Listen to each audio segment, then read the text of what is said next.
when I would meet with city council members in New York City as part of queerocracy, when we wanted the city council to endorse California Representative Barbara Lee's Repeal HIV Discrimination Act, which is kind of unfortunately named, the first question that would come out sooner or later, or a stickling question would be, you know, we're not talking about making it okay to intentionally infect people, right? That's not what's under discussion. And well, no, the issue is you couldn't even say if somebody did it intentionally because prosecutors often don't care. Go through a string of prosecutions, what was the standard ultimately employed? In Iowa last year, a historic reform occurred in their criminal law where they had one of the most draconian laws on the books, and they reformed it very well after a long slog wherein activists had to, one by one, learn to convince legislators that they were not trying to absolve intentional transmission. Right. I mean, there is a level of vigilance that is necessary. And I do want to remind the viewers that we are live tonight, 718-460-9802. If you have any questions or comments and you want to chime in on the conversation, we have about 10 more minutes on this topic, and we welcome your participation. So the concern I have is that you know, activists, they assure lawmakers, and a consensus grows, and a very positive thing happens wherein the national effort to reform HIV criminal laws gets a big break, gets its first big yes in hostile territory with a unanimous vote from both houses of a Republican-controlled legislature and signed by a Republican governor. All of them back this thing. And only for the sacrifice in some activists' eyes, because some activists call this effort a sellout, that a lot was left on the table because some activists feel you must never talk about intent. You must never consider prosecution, and that becomes a concern of mine as an HIV positive man, because in my estimation, that talk dooms the effort. People immediately shut down. They shut down comprehensively. Is this something that you agree with in your experience as well? I don't agree. I mean, the reason why I know this issue so well is because it happened to me. I was prosecuted in Louisiana for not disclosing my status to a partner, and the charge was intentional exposure to the AIDS virus. And the way I see it, as I said earlier, you know, HIV is not something that people automatically know how to deal and how to cope with. Unfortunately, many people, especially my community, African American community, especially in the South, where the epidemic is so prevalent, they're not always aware of these laws. They're not aware of the legal implications of these laws.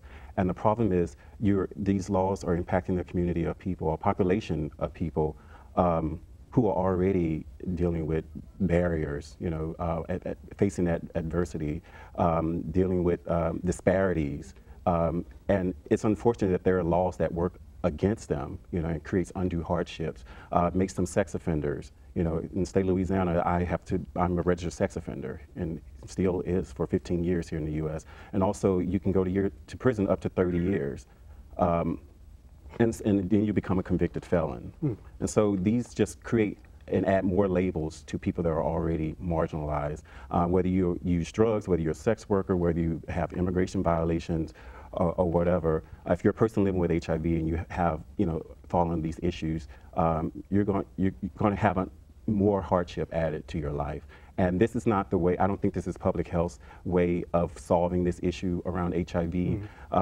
We want people to get tested. We want people to be able to disclose. But unfortunately, we live in such a stigmatized community that does not allow for that. And even our legal system, judges, prosecutors, defense attorneys, no one understands HIV. They don't know anything about it. So they first have to be educated about the real risk and routes of transmission of HIV.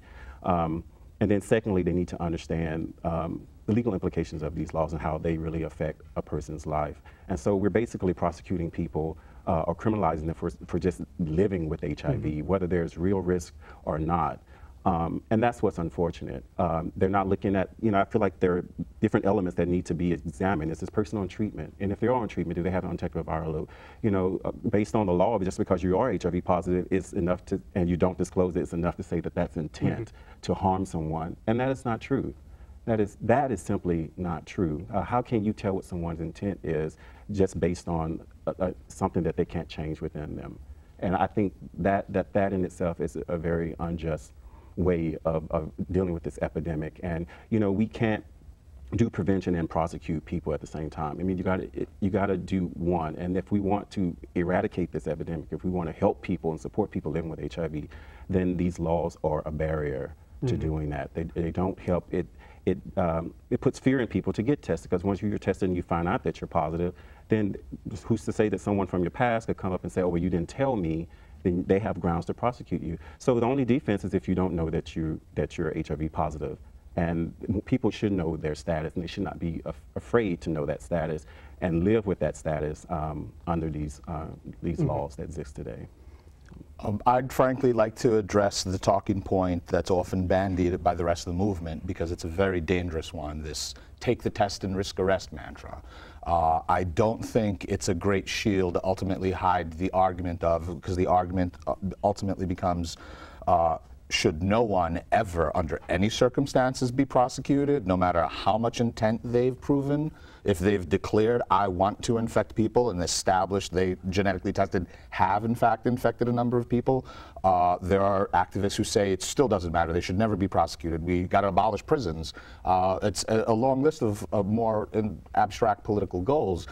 And in the face of that, I would note that the nation of France and the state of Wisconsin both have explored previously, as other jurisdictions surely will, the legal doctrine of, oh, you didn't get tested, but you should have known. You were so active and so reckless that you've put people at risk already, and we don't care that you didn't know. We think you were avoiding testing, and we'll prosecute you anyway.